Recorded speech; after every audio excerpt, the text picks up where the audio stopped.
Hey, it's B through the BT Motogp GP review. Let's get right to it. How great is that? A racetrack named after a black woman. Hey, Mandalika, how you doing? I know you can't handle this black ass fault. Y'all think y'all can, but y'all can't. You better reduce the laps of this race because y'all can't handle all this black asphalt. And after Moto 3, MotoGP was like, yeah, you're right. We can't handle this black asphalt. We never had black asphalt like this before. Mandalika was like, I know that's right. Y'all can't handle all this black asphalt. It's fast and it's hot and y'all can't handle none of it. Anyway, I thought it was a beautiful track. It was like Phillip Island's alter ego was basically what it was. It's like the flamboyant cousin from Phillip Island. You know, Phillip Island is beautiful, but it's cold and it's windy and wet. You know, it's like an old Republican, you know. Whereas Mandalika is beautiful, it's hot, but I think it's kind of too close to the ocean. That's why the track gets dirtier than a politician, you know? It's too close to the ocean. That's just me from looking on TV. Anyway, I thought the racing was good. Moto 3, right of the race, Moto 3 goes to Carlos Tate. I've been following him since Red Bull Rookies Cup because I had nothing else to do. And I loved him, and it just wasn't working. And he said in the press conference he needed a change in his life. And he changed teams, and hopefully that's going to help him for the rest of the year. I think he's going to have a great year, and good for him. He was crying on the podium, maybe because Mandalika put it on him, but I think it's because he worked so hard. He finally, you know, achieved some of that goal, so good for him. Heartbreak goes to Andre Migno. Man, Migno, I guess, is back to walking underneath the ladders, and a black cat walked in front of him, and he broke a mirror, whatever, but it wasn't his fault, but that's just racing. I feel so bad for Migno. Anyway, Moto 2, Samchat Chantra. Good for him. He's Asian and he won in an Asian GP. That's like if MotoGP had a Nigerian GP and I won. That's basically what that's like. So good for him. He was so grateful, and he's such a good guy. So good for him. Good for Honda Team Asia. I thought that was beautiful, man, to watch those guys win in front of the Indonesian people. That was great. Heartbreak goes to Jake Dixon. Jake Dixon is like that pilot from the movie Airplane, Robert Hayes. Remember, like, you want a drink? And he'd drink and the water would go down. Remember, he'd go like, and it would always go down here. That's what Jake Dixon is.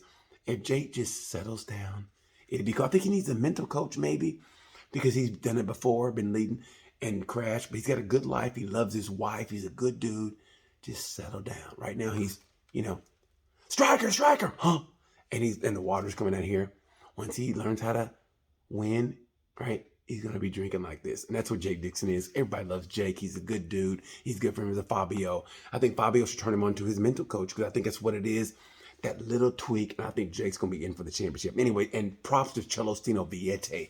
Celestino Vietti is going to be in it to win it for the entire season.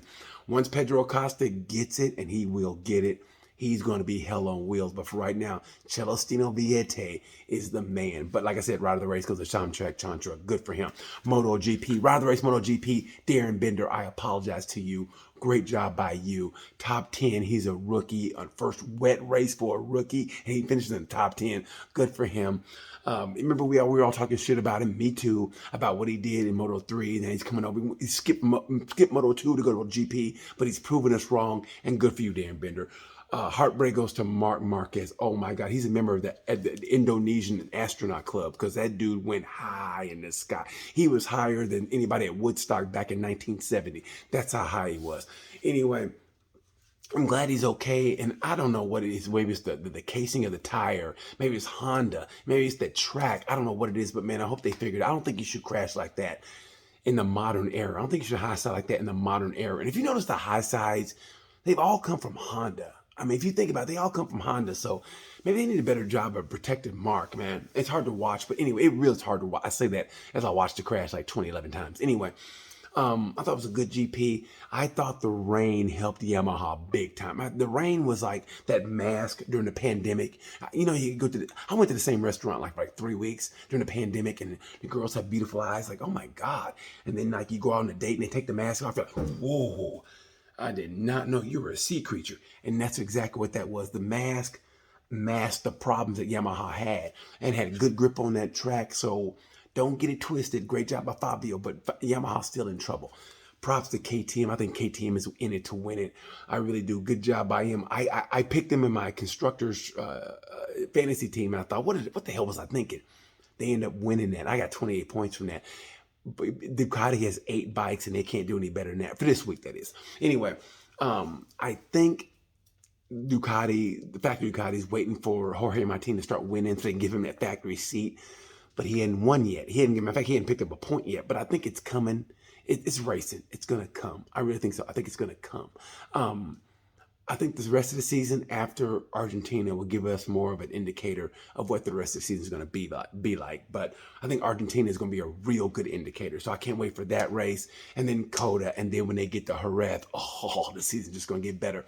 Um, uh, and it was good to see Johan Zarco is going underneath the radar.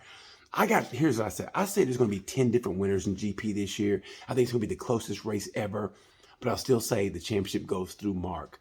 And I mean it from the bottom of my heart. I mean, Mark is still the champion. I mean, he's the champion you still gauge it by. And I still think the championship go through Mark. I think Mir, and I think Fabio's going to be there. I think it's going to be a great championship. It's going to be 10 different riders. I still think it goes through Mark. And I'm telling you, I think it's going to be KTM and Ducati duking it out for the Constructors Championship. Anyway, that's pretty much it for that. It's pretty much it for this review. I thought it was a great race, and I give it an A minus. A minus. I give it an A minus. Hey, how about that rain delay, having the woman come out and try to stop the rain? Listen, I'm Native American. I'm from Oklahoma, so I got to be Native American. I got high cheekbones, no hair in my body. I know a rain dance when I see a rain dance, but that was a stop the rain dance. But come on, man. I thought that was great, though. That was the most entertaining rain delay I've ever seen in my life. Props to the Indonesian people. Props to the new GP. They're doing it great. But I think they should not outprice the people that live there, because it doesn't look good with empty stands, with all the passion they have in their empty stands. That goes to the tickets are too high. You got to lower the tickets down. It's like inflation. Make the tickets like Walmart, but let the racetrack be like Target. Anyway, thanks for watching, guys. I appreciate that. And leave me your feedback or whatever, man. I'm just glad we're doing a new racetrack, whatever. And I want to hear your feedback, what you guys got to hear, what you guys want to say. And anyway, yeah, I'm just rambling on. So thanks, guys, for watching. And until then, you know the word. Peace.